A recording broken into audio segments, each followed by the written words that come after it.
இன்னொரு விஷயம், செக் டேம்னு ஒன்று கட்டிட்டு இருக்காங்க. செக் டேம் இந்த திருக்கோயிலூர் ஊராட்சி ஒன்றியத்தை சுற்றி 100க்கும் மேற்பட்ட செக் டேம் கட்டிருக்காங்க. நீங்க போய் பாத்தீங்கன்னா அந்த செக் டேம் உங்க கண்ணிலே படாது, கண்ணிலே தென்படாது. யாருமே ஆள் நடமாட்டம் இல்லாத ஒரு இடத்துல நீங்க செக் டேம் கட்டிருங்க.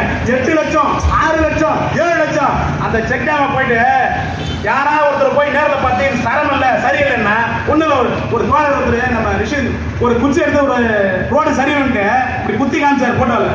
உடனே சட்டம் வேலை எப்படி செய்யுது?